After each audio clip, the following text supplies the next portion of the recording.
Do y'all know what time it is? Do y'all really know what time it is? It's time to grab your popcorn, grab your best beverage. It's time to relax your ears. Wrestling season has returned, baby. Oh, yeah. That's right. And it's time for your main event. Coming down the aisle, we have the one, Bobby Wrassles. And he is accompanied by the beautiful Amor. This is the main event. Welcome to the All About Wrestling podcast.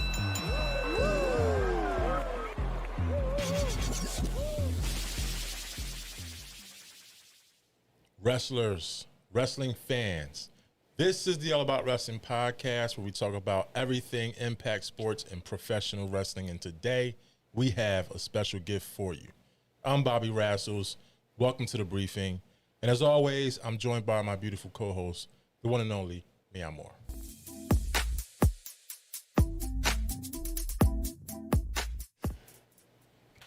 Hello. Hi. How are you doing tonight, Bobby? I'm pretty good. So I'm going to cut you off quickly. Jeez. So we have somebody here tonight. Who do we have here? I'm so excited. We have gold. We have pedigree that is incomparable. All right. We have pro wrestler, the one and only Michael Youngblood is in the building. How are you, sir? I'm doing fantastic, man. How are you guys doing? Pretty good. We're glad to have you on the show. Glad to be here. All right, so today we're talking about pro wrestler Michael Youngblood, his return to professional wrestling. You have had some interesting moments in pro wrestling. We're here to talk about it. Folks in the live chat, thank you for being with us. Tantalizing Tony, Dangerous Jobbers. We hope you enjoy this show, and I'm excited. I'm excited to have you here. We appreciate you being here. Yeah, I'm excited too. We have this good-looking man on our screen right here. Uh-oh. So Michael Youngblood, first of all, let the viewers know where you're from and what has life been like in that environment for you. Wow. Well, I was born in Laurinburg, North Carolina. It's a little small town outside of Charlotte, North Carolina. And, man, I was born into the wrestling business. And my stepfather, he worked for a major company or corporation called the JCs. And they teamed up with Dusty Rhodes and Jim Crockett Promotions. And I think I was about a year old. My dad helped the Crockett's promote all the smaller towns around the large cities like Charlotte, Raleigh, Columbia, South Carolina, Spartanburg, Greenville, Greensboro. And so as a child, from 1 till I was about 13 or 14, I was around the wrestling business nonstop. So, and then my mother's sister, Renee, married Ivan Koloff. Wow. So I was born into the business pretty much. Wow, that's interesting. That is awesome. Yeah. So you're a natural. Like, this comes so naturally to you. Yeah, it's like riding a bicycle. Once you learn, once you get on that bicycle and learn, you never forget how to ride. So yeah. I have a question. Could you recall yourself as a younger you standing in the mirror practicing your character? Every day. That's so cool. Every day before school, every day after school, and then 4 o'clock, World Class Championship Wrestling would come on. I'd watch that, and then, Mondays, of course, would be wasn't Monday Night Raw, it was WWE or WWF. The show that they had to come on at 9 o'clock at night with Gorilla Monsoon and McMahon and oh gosh, I forget the name of the TV show, but yeah. A lot of wrestling in our house, between me and my brothers. I've got 2 younger brothers, too. One of them also wrestles professionally. That's pretty interesting. So you're part of a wrestling family. Yes. And it's a bit different because, see, I dabbled in wrestling. I did wrestle. But you know, to be a wrestling fan from the beginning and have such a filled wrestling career, you can speak on things that typical wrestling fan or typical wrestler can't because you've lived on both sides of the fence. Yeah.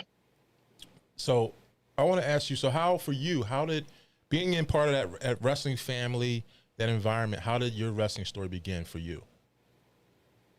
Well, I mean, my earliest memory was sitting on Roddy Piper's lap, and he was feeding me a hot dog. I was probably about 3.5, 4 years old. Oh, And yeah, that was at a place called Legion Ballpark, which was in Laurinburg, North Carolina, my hometown. Crockett's brought a show there with the JCs, and my dad knew Piper, Blair, and all those guys, Wahoo, and he had known them for years, even prior to even getting in the business. He knew them. So, yeah, man, that was my earliest memory, was sitting on Piper's lap. And he was feeding me a hot dog, man, and then getting to see the wrestlers come and go from the locker room. I was never in the locker room. I was always on the outside. I think the day that the evening I was with Piper, I was sitting in a Cadillac, and he was sitting with his legs outside of the Cadillac, and I was between his legs, and he was feeding me the hot dog like I was his kid, But everybody took to me, man. It was family, growing up in that environment. Everybody knew who I was. right. That's interesting. Yeah. Is there some type of like, I'm just guessing, is there like a rule where like if you're not a part of the show, you can't come behind the door, like in the locker room? Yeah. Back then it was tight, man. You couldn't. They had so many security, different types of security, people in just regular clothes that was security, and you didn't know, and you could not get near that locker room. You would not get near that locker room. And I think particular events, some of those guys were dressed in their cars or in a locker room, like on the ball field, baseball field, and you couldn't get near it. I by chance got close to it because my dad helped promote it, and everybody knew who I was. So nobody ever said anything to me, but I never ever went into that locker room. I knew better. Right. And because I knew I'd get my ass whipped. My dad would turn me up. Oh man, So, that's funny. kayfabe was strict, man. The business was so well hidden. I didn't know wrestling was a show until I was about maybe 14, 15. Right. In the back of my mind, I knew there was something that was a little different about it, but to me, it was real, And then after the shows, they would end up going to my dad's house or to my uncle's house, and they'd have parties and drink and, eat and get get-togethers after the shows, and then go to the next town. I mean, that was common. Yeah, that's cool. Yeah. All right, so I have some pictures of you throughout your career. I'm going to throw them on the screen, and maybe the viewers can get an idea of how deep wrestling life was for you and is for you. This is an image of you as part of a tag team. Can you share what's going on in this picture? Yeah, this is Jeff Lewis Neal. He goes by Neil Koloff now. We were the original, the new Koloff collusion, the new Koloffs. We were the modern day Koloff collusion of what Nikita and Uncle Ivan were. We were groomed by Nikita Koloff. Myself and Neil put the idea together, which I originally came up with the idea years prior to this even happening. But I was too scared to run under Koloff because I had run under Youngblood for so long, and it was profitable. And then I had started fighting professionally in MMA and was making money, fighting professionally. I was scared to change the name. Right. Because I was, I didn't want to hurt my marketability in mixed martial arts and with my sponsors and everything. But once those contracts were up, which were lucrative deals, once those contracts were up, I said, okay, this is what I want to do. I talked to my Aunt Renee. She was like, look, if this is something you really want to do, and I do want you to do it myself, she was telling me this, I think you should do it. You have my blessing. And so that was the idea. I mean, that's what me and him, he gave me a phone call, like, I want to say it was July of 2017. And that was right around the time I went to developmental for WWE. And also was in the process of getting a mixed martial arts contract, a major contract. I didn't know at the time how much money it was going to be. I think Vince was offering me like $172,000 for the developmental. I think it was somewhere in that neighborhood, 162, 172. And Diamond World Fights had offered me a mid six-figure deal. And plus I had sponsors coming at me with more money. Right. So I had talked, at that time, like I said, I was married, and me and my wife had sat down and talked about it. And she was like, look, it's a no-brainer. You got to pay the bills. So I took the more lucrative contract and left WWE. I didn't even give them a notice. I just told them, look, I got a contract for 3 times the amount of money you're offering, and I'm going to do what I got to do. I got to feed myself and my family. And so I went into mixed martial arts, fought professionally. Wow. And it was a wrap. And I said, well, look, if you want, I told, what's the guy, John Cones, which was the guy that got me set up with Regal. I told them, I said, look, I'll be even more valuable after I finish this contract, and you can bring me back in and make more money off of me. Just sweeten my deal. Right. And but that never happened. I left a sour taste in their mouth because of the way that I left, and it is what it is. It's business. So now, how we talked about this behind the scenes. How gratifying is it when you can tell someone no, when you have companies, major corporations, when you can tell them no? How peaceful and gratifying was that for you? Brother, it was the most powerful feeling I've ever felt. I felt more power at that moment than I had ever in my whole career, my 28-year career. And I'll tell you why. My debut match, very first match that I ever had, was with Scott Hall, which at that time was Razor Ramon in the WWE. Right. I made my debut in the WWE. I was in Bushkill, Pennsylvania. And thanks to Scott Hall and a couple of other guys, Tony Garea, Sergeant Slaughter, Rene Goulet, those guys kept me on for another 2 years with a handshake and took care of me. And I was enhancement talent. And that's how I learned the business. And I was always, when I had an idea about things and wanted to approach them with an idea about my character or becoming a character, it was always no. So when my time was up there, I ended up going back in 2005, 2006, almost getting the developmental deal. They wanted to sign me then, but the money wasn't there. And they kept telling me no.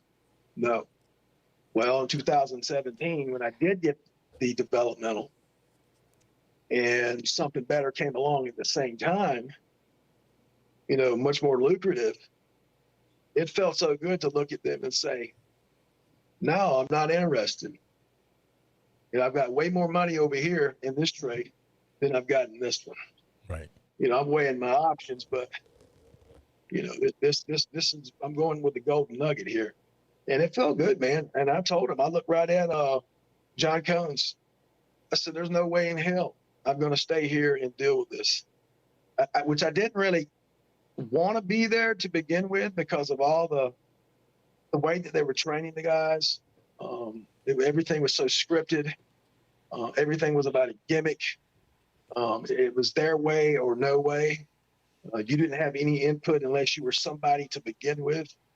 And I didn't want to have anything to do with that. So I felt out of place to begin with. Right. And I thank God every day that opportunity with mixed martial arts came along, because that really helped me a great deal. And it made me a better me, and it enhanced me so much more in my personal life, more so than wrestling ever had. Right. And I'm not knocking wrestling. I'm just saying that the WWE wasn't for me. It really wasn't. I can definitely understand that. Too much bullshit. And I'm a no nonsense type of guy. I don't like bullshit, and they lie to you constantly there. They will cut your throat. They will stab you in the back. And it's known, man. It's the business is known there. It's a shoe business. I'm It's just being obvious. honest. That's what you're saying. I believe you because I mean it's clearly obvious to the fans. So, yeah. Yeah. Yeah. The writers are running everything, you know, up there. The way wrestling should be ran, in my opinion, a wrestler should be calling the show. Guys that have been there prior. If you're going to have a writer, that writer should be a wrestler, somebody that's experienced it, somebody that's done it, somebody that knows, well, okay, we got to take this guy here and this guy here, and we got to make a story out of it. Right. And we got to push in a certain direction. We got to keep the fans interested. Right. And they don't do that. And even down to the physical contact, it's bullshit. They're throwing punches and they're missing them by that much. If somebody was to get in the ring with me and do that with me, I would knock hell out of them. I wouldn't try to kill the guy, but I'd make contact with you and let you know, bro, if you're going to hit me, hit me. Right. Because if you don't, I'm going to hit you. So Because basically, you're pissed. I totally agree with you. I think that, and that's one of the things that I think WWE does wrong with their characters is they make certain people into these certain characters that they're not good at, you know, and we're looking at this and we're like, why are they doing this? Like this person, this is not for them. You know what I mean? And it makes it look kind of whack. I totally agree. And everything is not for everybody. Like let them do what they're good at. And I totally agree. I think wrestlers should be able to show their own characters and what they're good at and what they like. Yeah, I agree. And I think I really admire the fact that you're able to say, absolutely not, you know, and there are not a lot of celebrity wrestlers who are even able to do that today, you know, because they want the name and they want the fame and they're like, oh my God, like I cannot live without WWE. And, you know, unfortunately for them, you got to get a little bit uncomfortable sometimes to grow, you know, like, so how do you expect to go to the next level? So, I mean, look at for a great example, look at Sasha Banks. She came back and where is she now?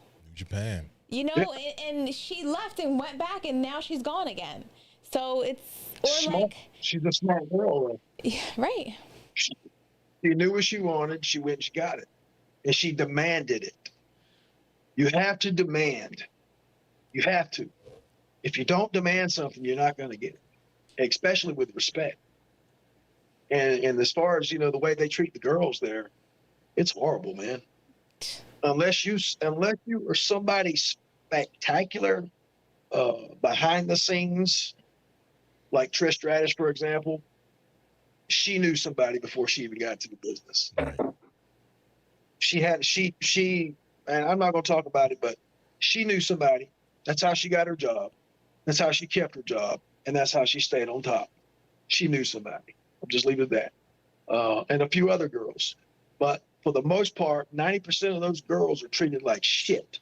And they don't speak up for themselves. They don't get enough pay, first of all, for what they do. They should be making just as much money as the guys. They should be making money off of royalties. It's got to be equality. No other way. I mean, if you can't treat one person better than the other. It's bullshit. Right. Right. So, and you got some girls can out wrestle the guys. So, I mean, that's just my opinion on WWE. I've never wrestled for AEW, so I don't know what to say about those guys, but. Okay. All right. So, but as far as like, I'm sorry. Yeah, man, that's step just away. She had to step away briefly. That's cool.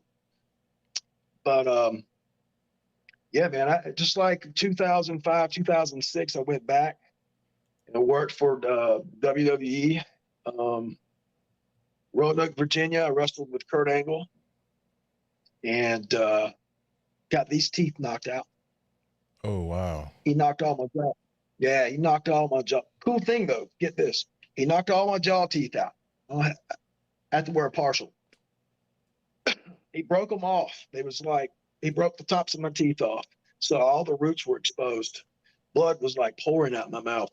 His first ever ladder match, by the way. Well, I was the guy in his first ever ladder match. It's on record and it's on video. You can go watch it. He didn't know he had hurt me. He had hit me so hard. And what it was my fault. He was coming with his left arm with a forearm, and I turned into it. And, you know, Kirk's strong. Kirk's naturally strong. So when he hit me, and he literally broke the tops of my teeth off. Wow. And I started spitting teeth out, and blood was coming out my mouth, and he knew something was wrong. So they went ahead and ended the match. He comes through the gorilla, through the curtain, you know, and I'm sitting back there holding my face, and you got John Laurinaitis standing there, and you got Michael Hayes standing there. They did not bat an eye getting me help. The next morning, they had already sent me to the hospital that night. The next morning, I had immediate extraction. And I got a $7,000 payoff. And my pay for that night, which was $250. Wow. Yeah, I guess it was just to keep my mouth shut. Right. Not to sue them, pretty much. So I took the $7,000. They gave me I had the surgery and all that. And then I got to come back and wrestle again. So I left in good graces. So I got to come back and wrestle again and wrestle with Rob Conway, which was my last match in 2006 with them until I went back in 2017 and got the developmental. Okay. Nice. Yeah. You were tough. They appreciated your toughness, right? Yeah. Oh yeah. And you're keeping your mouth shut. Right. Right. Yeah. You got a question here. It's on. Jakey Bakey. Sure. Jakey Bakey. Hello, Jakey Bakey. He asked, how many meals do you consume in a day to maintain that mass? Ooh, at this present moment, getting back in shape for for my future endeavors in wrestling, I'm consuming about 3 meals, 4 meals right now. And they're small meals. Matter of fact, I ate about an hour ago, I ate a steak, shrimp, asparagus, and something else. Watermelon. I ate watermelon. And so I'll continue to eat that. Like I'll eat again in like 2 hours, every 2 hours. But to get back up to 265, 270, I have to eat about 6-7 meals a day.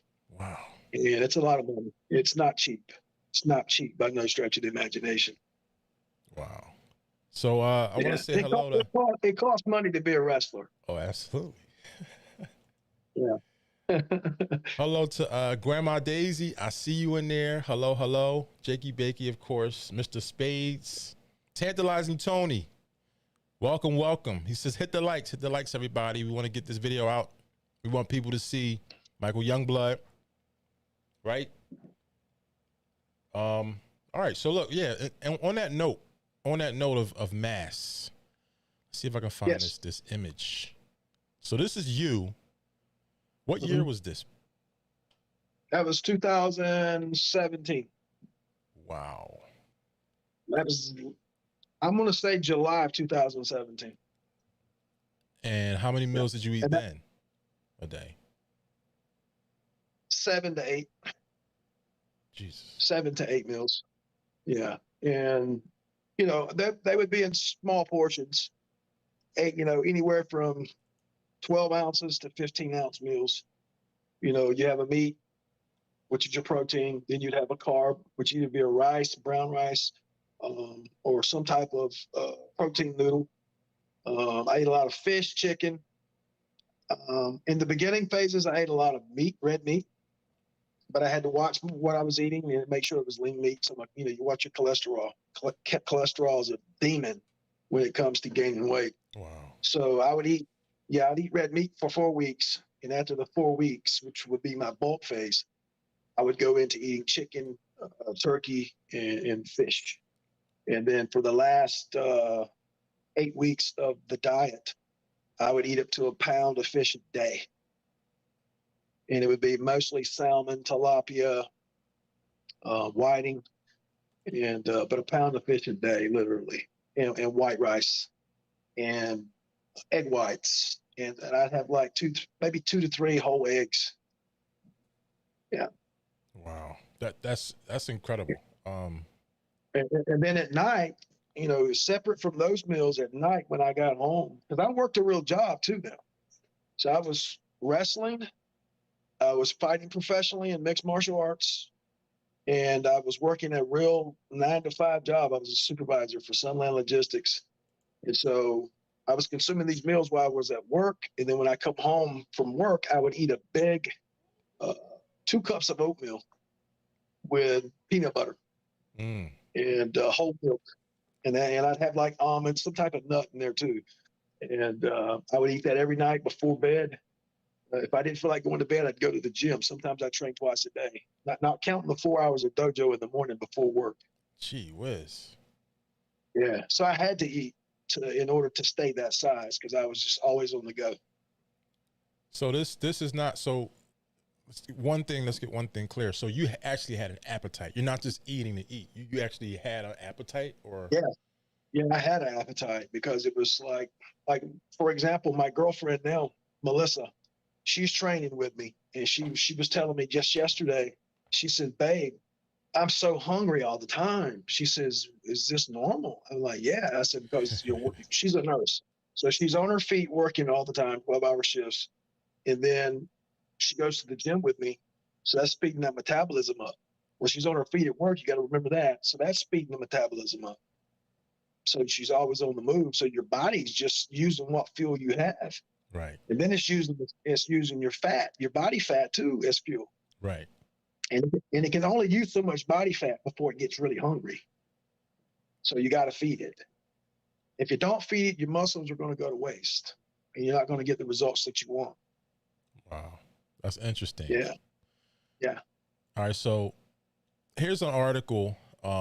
It's actually a card. So this was in July 18th, 1997. MWR New River presents Professional All-Star Wrestling, and you're on the card. I also see the Rock and Roll Express. Can you care to share some insight into this? Yeah, actually, I'll tell you 2 things about this card.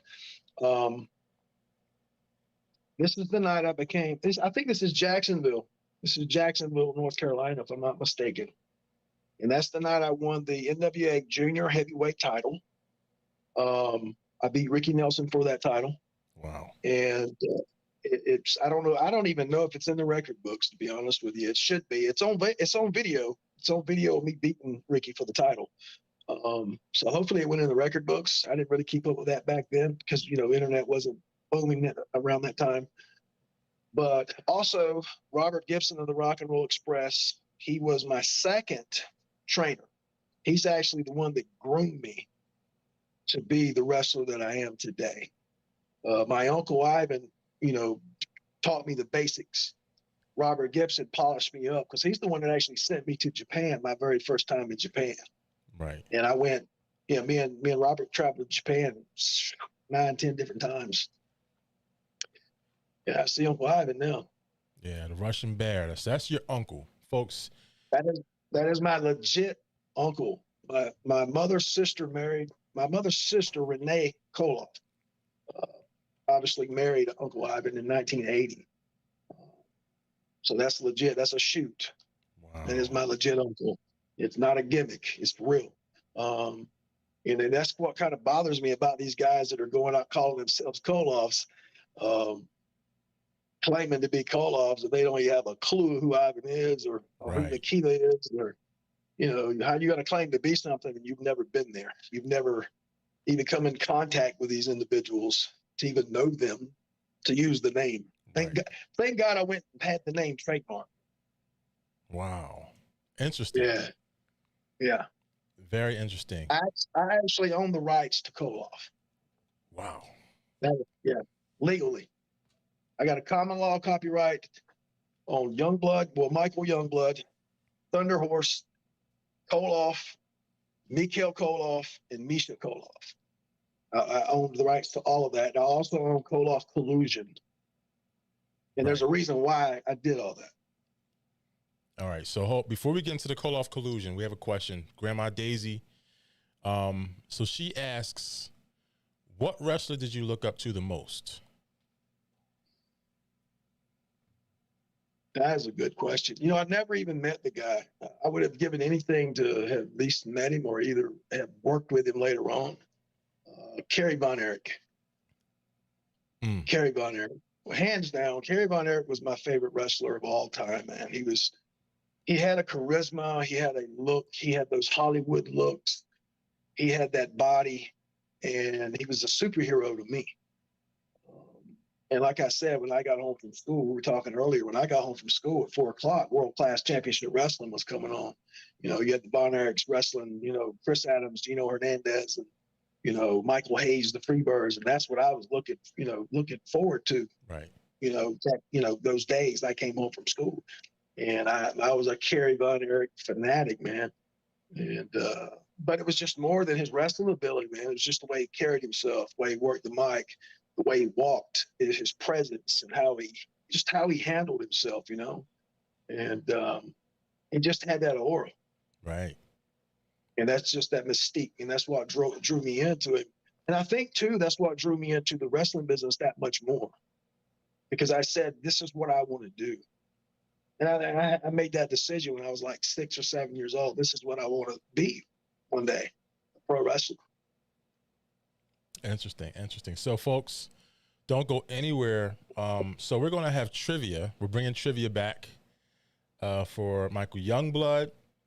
We got 5 questions now this is from the era, I guess you can say from early 80s to mid to late 90s. My beautiful co-host is walking back. We got to get her in here. Shout out to the chat. ABJ is here. Anthony Blackwell Jr. He's got his podcast going. Jakey Bakey, they're saying Texas Tornado.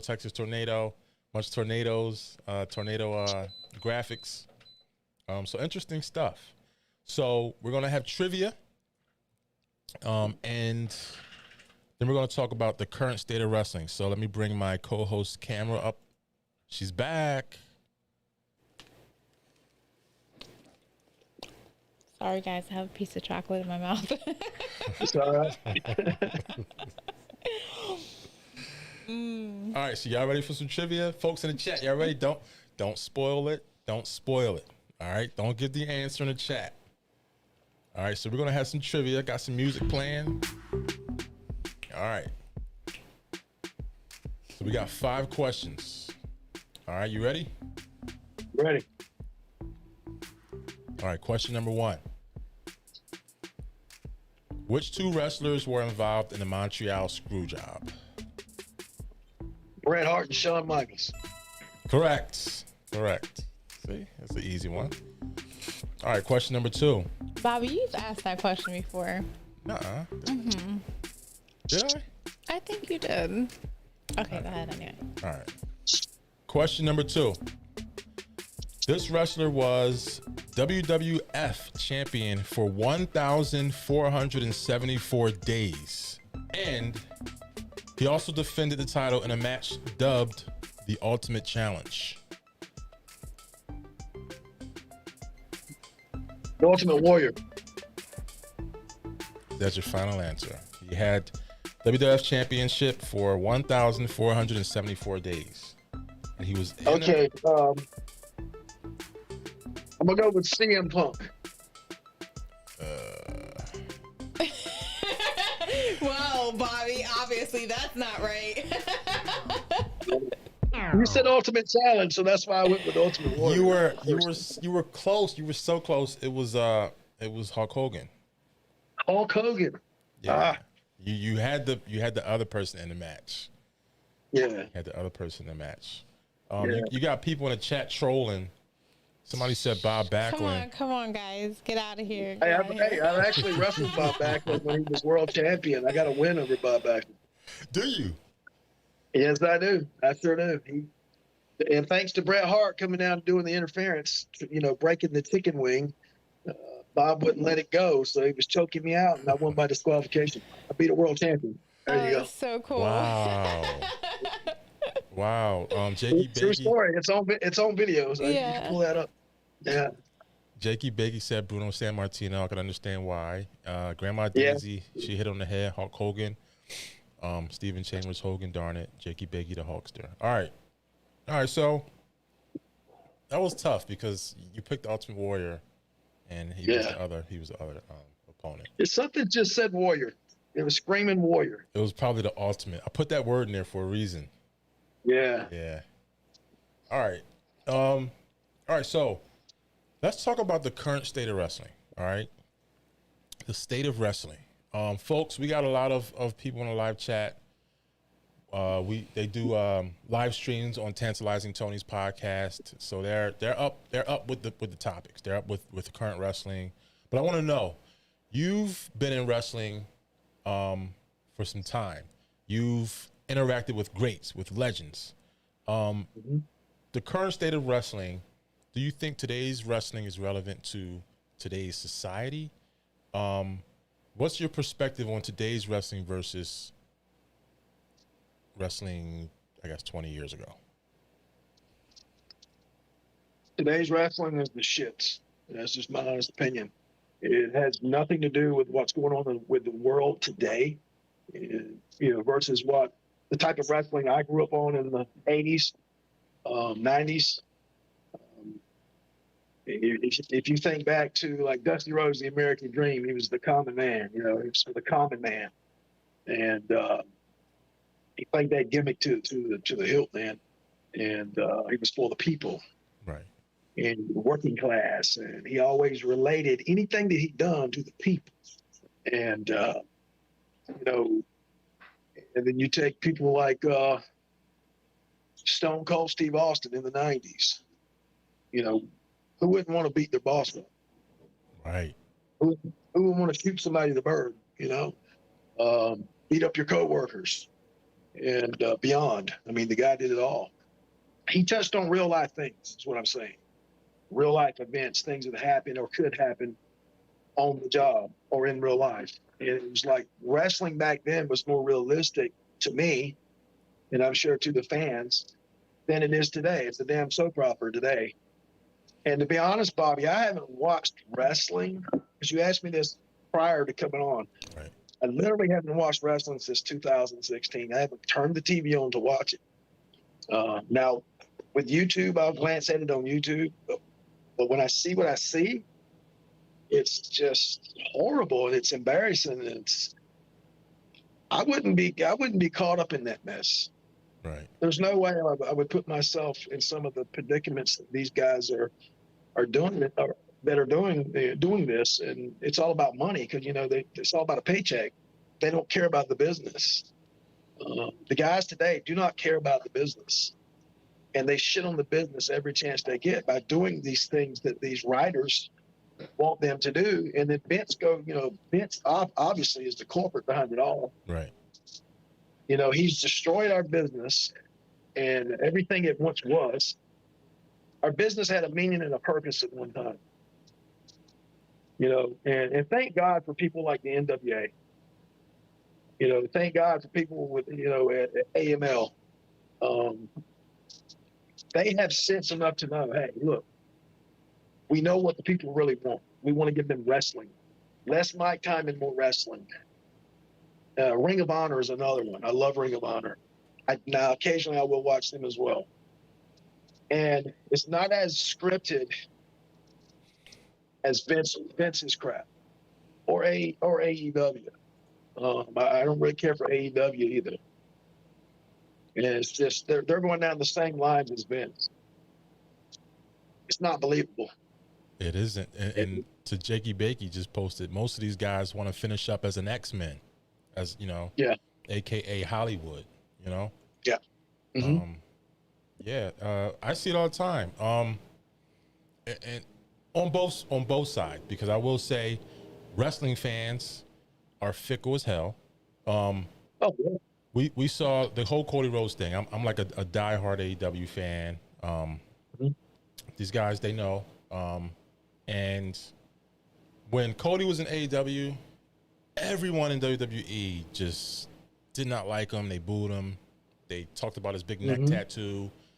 Now he comes through the curtain in WWE. Oh, he's the savior. He's this, he's that. And it's just like, what? Like, aren't you the same people that was just talking smack about Cody last week. It's crazy. Mm-hmm. It's crazy. Yeah. So it goes on both sides. I think too, I'm sorry. Go ahead. I wanted to say too, I think another thing that really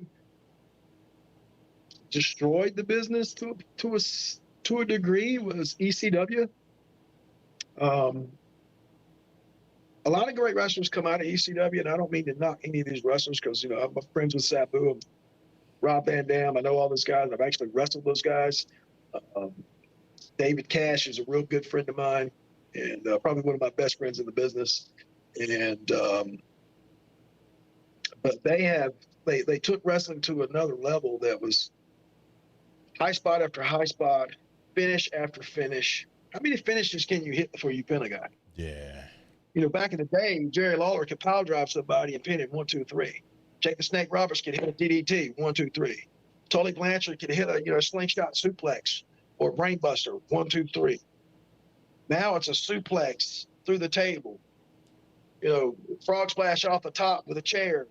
Wait a minute. Let me pour thumbtacks on this guy and beat him with a baseball bat. No, that's not good enough. Let me set him on fire. That's not wrestling.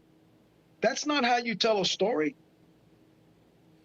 There's no psychology in that whatsoever. These people have killed the business. There's a lot of guys, not just Vince. There's a lot of people that have killed this business because they thought more was better. You could get away with a whole lot less and it'd mean so much more. They should have just kept it simple. And I don't know, greed, man. It just pisses me off, dude. Pisses me off. Yeah. Well, Vince McMahon pisses me off the most, though. And I've actually told him. Did you? Yeah, I did. That's why that's in 2006. One of the reasons that I was out offering a deal then, and Vince was into the gorilla. Laurinaitis, when I walked back through the curtain after literally beating what's the hell's his name? Rob Conway. Me and him got into a little shoot. And they got into a fight in the backstage. He wanted to run his mouth, and I had to handle it. I took care of business. Snap. True story. You can ask. Yeah, you can ask. There's some guys that know they were there. Wow. And Vince said something out of the way. I said, well, it's your fucking fault, Vince. As a matter of fact, everything that goes on here that's shit is your fault. I don't want nothing else to do with it. I packed my bags and left. Wow. And they were going to offer me a deal that they offered me. John Laurinaitis offered me a deal. Steve Kearns, as a matter of fact, was there with Laurinaitis, offered me a developmental. I said, no, I don't want that shit. I don't want nothing to do with Vince. True story. Steve Kearns knows what I'm talking about. Get him on here. He'll tell you. Wow, that's powerful. When we talked about this earlier, and I'll say it again. When you say no to these big corporations, it's powerful because they remember that. Yeah, I got a lot of heat over the years for doing those stuff because these top guys see me do this, and it gets back to the indie level, and then guys don't want to book you because they think you got a temper, or they think that you're a hothead, and I'm really not. I'm one of the easiest going, most relaxed people you'll ever want to be around. I love wrestling. I'm passionate about wrestling. That's all it is. I'm passionate about what we do, and I'm trying to protect it. And I want to preserve this. They don't want to hear what you have to say. They don't want to hear you speak your mind. They don't want to hear, they want you to be controlled under what they want you to do. Like, they don't want you to go against what they have to say or tell anybody or convince anybody, like, dude, are you kidding me? Like, I can do better than this. Yeah. And you can. Like, there are a lot of people who are out there who work in the industry who don't feel good enough to, or confident enough to go elsewhere because they're being treated like shit, Yeah. Yeah. And there's so many stories I could tell you about this business, man. It would probably get me in a lot of shit. It really would if I told you some of the things that I really want to tell you, but I'm going to hold back for a little bit because I'm getting ready to get back into the business. But there's a lot of dirt, man, that I've got. But I'm no stooge by no stretch of the imagination. No rat. Yeah, we're not going to talk about that tonight. Well, Yeah. let's go to the chat real quick. There's some stuff I can tell you, bro, that would blow some shit up. Seriously. Well, let's go to the chat real quick. There's some comments here. Yeah. Anthony Blackwell Jr. He makes a good point. He says people thought it was real then, and now everyone knows it's entertainment. So they needed to adjust and make storytelling. I can respect that. Yeah. Grandma Daisy, Yeah. she put Steve Kern equals Skinner. Correct. Grandma Daisy knows her stuff. You know, don't get it The twisted. fabulous ones too. Yeah. Fabulous ones. Yeah, the fabulous ones. Correct. Yeah. Yeah. All right, so look, let's see. Any takers? Open up the phone lines. Anybody want to call in and speak to Michael Youngblood? Let's see. Put the number up.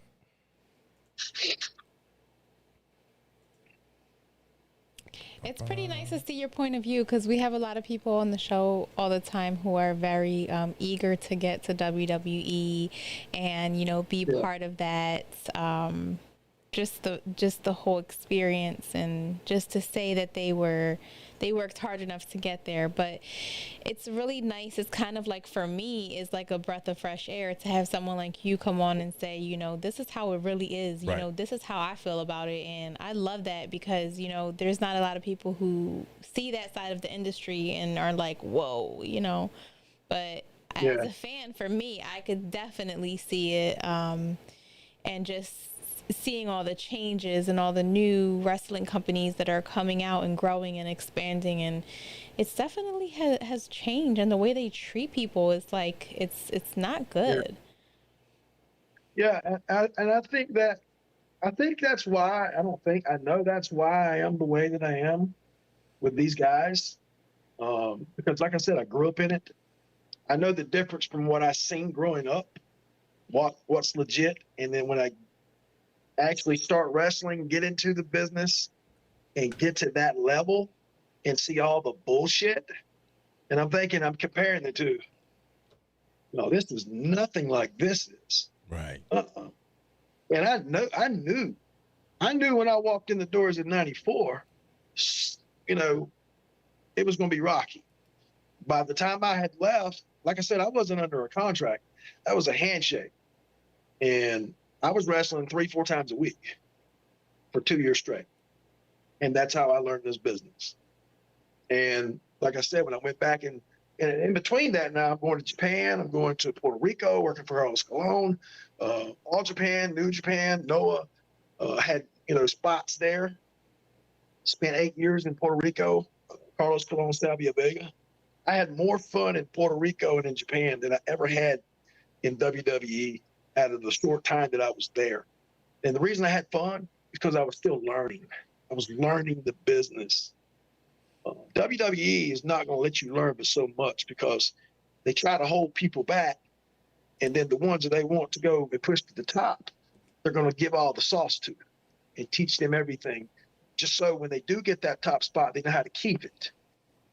And then all these other guys that are trying to get to that same spot, they're pushing them down, promising them the world, but at the same time holding them back. And they're lying to them. Like I said, they're cutting their throats, stabbing their back. It's the most corrupt business I'd ever been in. Wow. And I say business, WWE. I hated it there. Hated it. My first 2 years, not so much. I knew how to watch my P's and my Q's because the guys that liked me would tell me, don't do this, don't do that. Right. I listened. I kept my mouth shut. But when I went back in 2005, 2006, man, it was a totally different ballgame. I was like, no, I don't want to be here. I don't like this at all. Compared crazy. to going to, you know, like I said, Japan, Puerto Rico. And I'm sorry?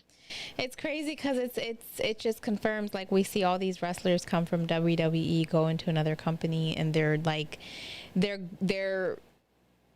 experiencing their self at their fullest potential, and they were held back for so long that, like, we see them in a whole different light, and we're like, wow, like, they're actually capable of this, and we knew it the whole time.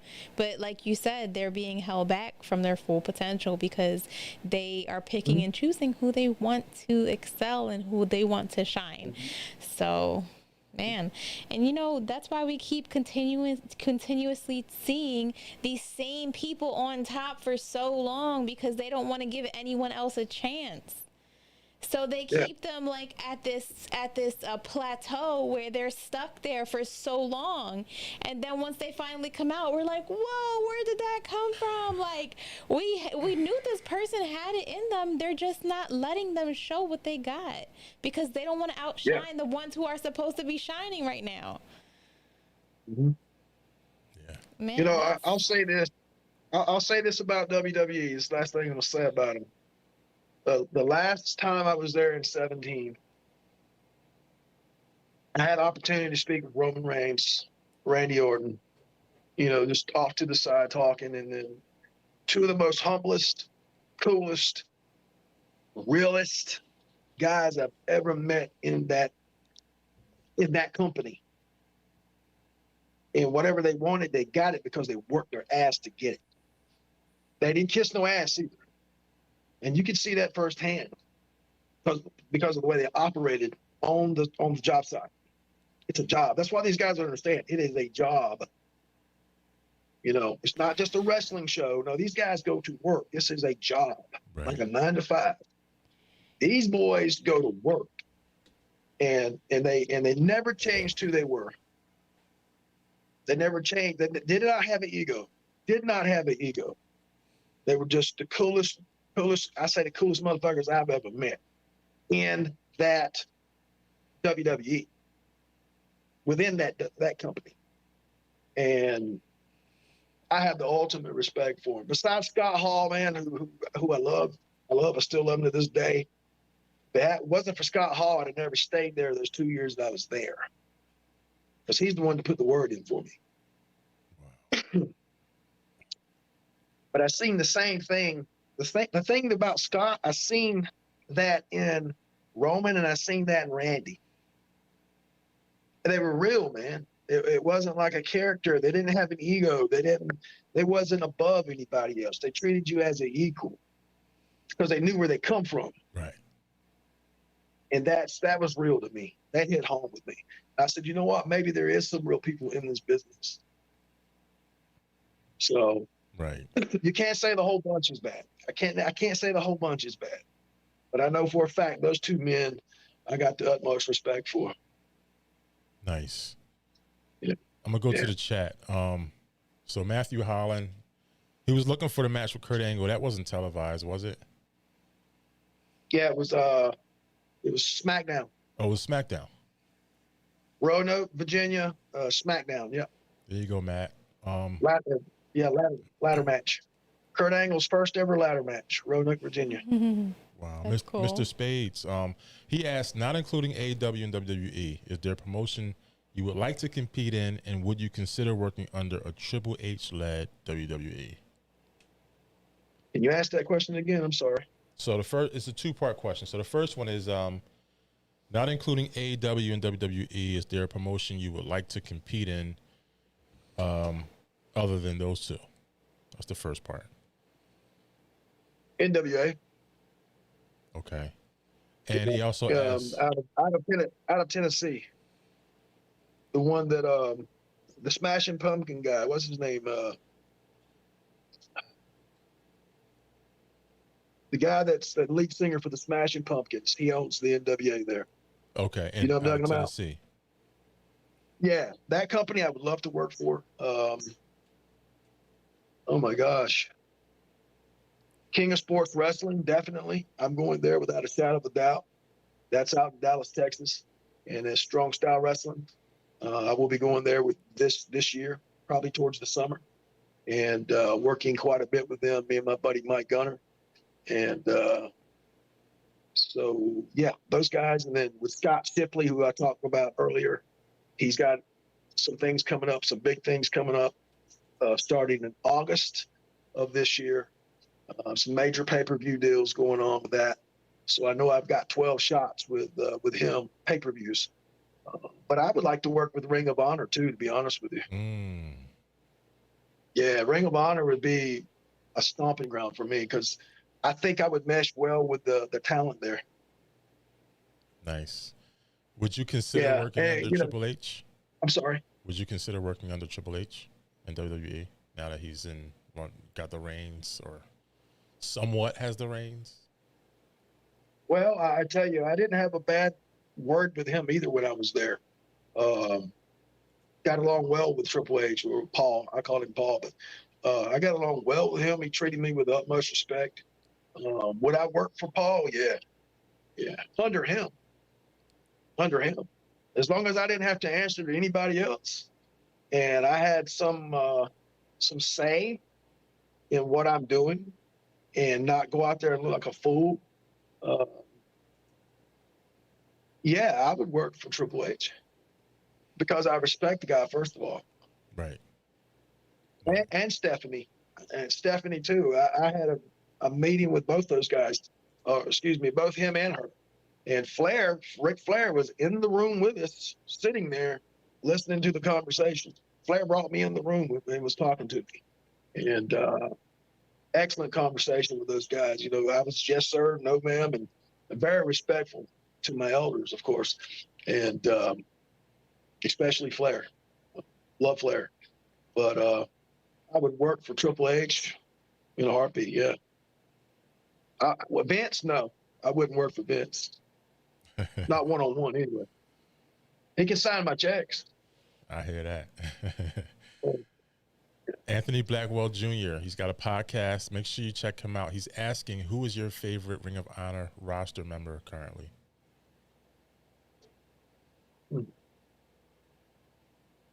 Well, we were talking about Kurt Angle ladder match. I rode to that show with Caprice Coleman. And I also rode to the next day show with Caprice and had an awesome time with him. And I've known Caprice for a while, so I have to go with Caprice Coleman and the Briscoe brothers, of course. Yeah. Lord rest his soul. But yeah, the Briscoes and Caprice Coleman. That's my three favorite up there. Nice. Matthew Holland asks, when is your birthday? July 26th. July 26th. There you go. Jeffrey Fight. What's your take on today's audiences? Do you think they have the patience or attention span for the storytelling and believability we grew up on? Wow. Yeah, I think they do. I think that's what they're lacking. And as long as you know the psychology of a match, how to play with them. I'm speaking for the wrestlers now. I'm speaking for the guys in the ring. And also the referee, because he's part of the story too. As long as you know the psychology of what to do in the ring to get those people to stand, to sit, to lean, to go, ooh, ah, shit. The emotion, play with their emotions. You got to put them in the palm of your hand and play with their minds. You got to be the psychologist. You know, they're the patient. They're there for a stress reliever. It's my job to give them the stress reliever. And I've got to fuck with their emotions as much as I can, whether it's I'm a heel or a baby face or a tweener. 9 times out of 10, I'm a tweener. Right. Because I can play both. I prefer to be a heel. I really do. But yes, I think that old school storytelling can work in today's world as it did 20 or 30 years ago. You just got to have the two right guys to get in there to do it with, and a good referee to help play it off as well, or even a tag team, the right tag teams, and just play it, man. Just work it. You can grab an arm and work it as long as you know the psychology behind working the arm and showing the people, look, I'm getting ready to rip this sumbitch off. Right. What are you going to do about it? You know, you can work a body part and screw with the crowd all day long. You know, hit the tag, your partner comes in, boom, distract the ref. Don't even have to hit a tag. Your partner comes in, grabs the arm, and you slip out. There's so many different ways to work a match and get the people pissed off with you if you're a heel. You know, make that baby face sell and then let him get his shine back. beat him down, beat him down, beat him down. Let him get his comeback, cut him off. Boom. Make the people feel sorry for him. You got to play with their emotions. You got to make them feel bad for that guy whose ass you're whipping. But in order to make that happen, that guy's got to know how to sell. He's got to be a Ricky Morton. He's got to know how to sell it. Because if he ain't selling it, they ain't feeling it. Mm-hmm. Right. And they ain't going to spend money to come back and watch it. So whoever's in that ring, they got to be talented. And they got to know the psychology. First of all, they got to know how to work. Got to know how to work. Anybody can do high spots. Can you work? Totally different ball game there. Sorry. God bless you. Bless you. And I think that's what our business is lacking. Actual guys who can actually wrestle. Guys who can actually wrestle. Thank God I wrestled all my life. Legit amateur wrestling, collegiate wrestling. That really benefited me a great deal going into professional wrestling. I mean, I love the business that much. So I started from the ground up. Started at amateur, all the way to college. It was really, really good at it. Really good at it. But I wanted to be the best in the wrestling ring. So I knew I had to do that because that could take me elsewhere. It took me to mixed martial arts. So I just wish a lot of the guys would just learn how to wrestle. And if they could do that and learn the psychology, find a great teacher. And there's many a great teacher. Alex Porto is probably one of the best teachers out there. He's down in Florida. Robert Gibson, Rock and Roll Express, the guy that trained me. Yeah. Psychology. Ricky Morton, he's got a school. I think it's in Tennessee. These guys know what they're talking about. Go to the schools. Go to the seminars, man. Learn about psychology. Watch old school matches. That stuff means something. And it can carry over in today's world. And it can be used again. History repeats itself. Trust me. It does. Mr. Spades has a question. He wanted to ask, do you like gimmick matches or do you think they should be limited? Limited. Limited. Yep. Daniel Pinson, are you liking what Sami Zayn's doing in the storyline? I don't really watch it, but I'll tell you, I did watch him give Roman a chair shot the other night. That's all I really saw at the pay-per-view. I think it was the Royal Rumble. Right. I've never been a Sami Zayn. I've never been impressed with him.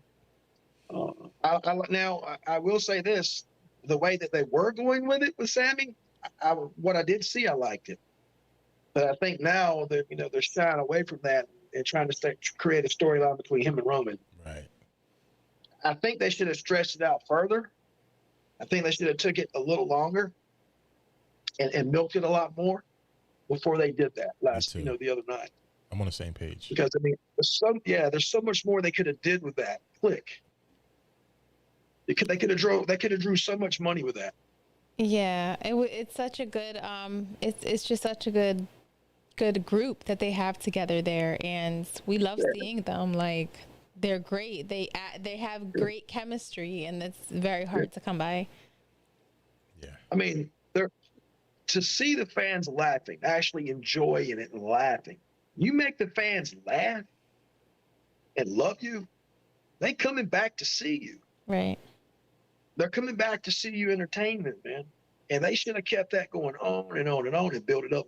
And then all of a sudden, out of nowhere, Sami Zayn, pow, cuts off Roman. What's going on? Now everybody's pissed off with Sami, and then Roman's the babyface. And you could have made so much more money doing it that way.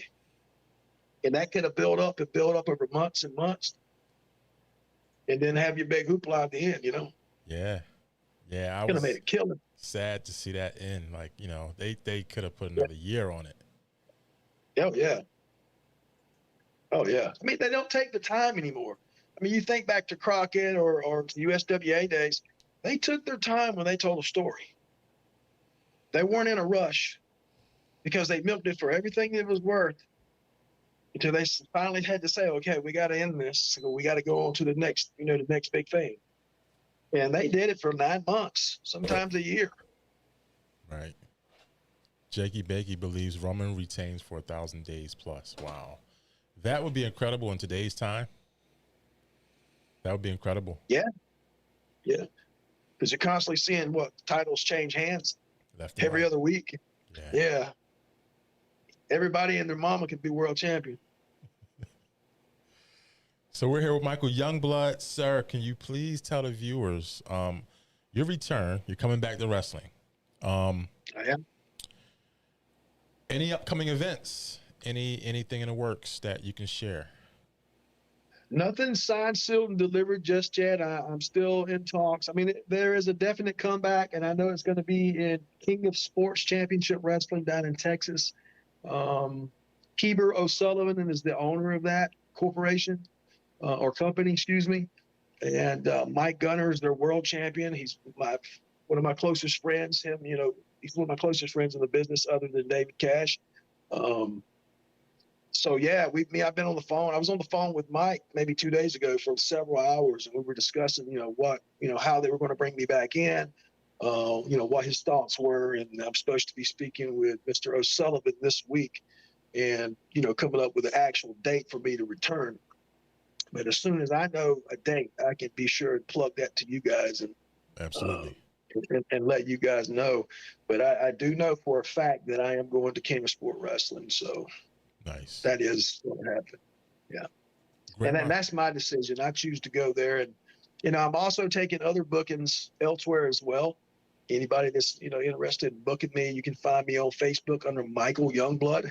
I'm also on Instagram under Michael Youngblood, Thunder Horse Michael Youngblood.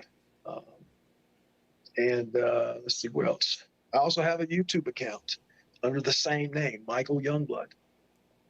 If you pull up Michael Youngblood, the wrestler, there's tons of videos. I'm not hard to find. Nice. And you'll see me in face paint. Most of the time, you'll see me in Native American face paint because I am Native American. And my actual bloodline is Native American Scots-Irish, but I'm more Native than I am Scots-Irish. Nice. Grandma Daisy has a question. She's asking if you're ever coming to California. My daughter lives in Pomona, California. So, yes, eventually I'm going to be coming back to Cali. And I would love to wrestle in California. And, if there's any companies out there looking for a young blood, Native American, and that is they can wrestle and put on a good show and work a microphone. I love that mic. You put a mic in my hand and I get dangerous. So, yeah, man, California. I'd love to go to California, but definitely I will be back out there to see my kid and lives in Pomona. But as far as wrestling, I'm not sure yet. But I am taking bookings. Anybody interested? I've got an open schedule. Jakey Bakey says, have you ever stepped in the ring with Blood Hunter, speaking on the Texas wrestling scene? Blood Hunter. No. Okay. No. All right. So any last words for anyone that may be interested in stepping into the world of wrestling? Any advice that you might have? Well, I mean, I can tell many things. And if I were talking to my son, I have a 23-year-old son, and he's asked me several times, Dad, I want to get into the business. I said, son, you're in the Marine Corps. Finish out your term in the Marine Corps, get your money, use that GI Bill, go to college. When you get through with college, I'll talk to you. But anybody trying to get into the business, watch yourself for shady people. If you're going to find somebody to train you, make sure that they're not there to take your money. It is a work. Most of these guys are pretenders, telling you they're trainers and they're not. Look at their history, their background, research them. Off the top of my head, the best 3 trainers in the business right now, Alex Porto, which is down in Florida, Robert Gibson, the Rock and Roll Express, which is in Douglasville, Georgia. You got Ricky Morton, which is in Tennessee. These guys are easy to find on Facebook. Awesome schools. They're legit. They're not there for the money, even though you got to pay to go to the schools. It's not about just the money with them. They're there to teach you how to wrestle, the psychology of the business, you know, how to protect yourself and others, and how to work the microphone. On-camera communication is the best quality you can have. If you don't know how to work the camera and the mic, you're not going to have a job in wrestling. I mean, that's just the bottom line. You can be a great wrestler. I mean, the best. But unless you got a mouthpiece, you're not going any farther than that wrestling can take you. And that's just the bottom line on that. I mean, it really is. I'm just telling you the truth. And, for the girls that are trying to get into this business, watch out for these shady-ass promoters that will promise you the world. Don't let them get near you. Don't just believe. Don't take their word for sound advice.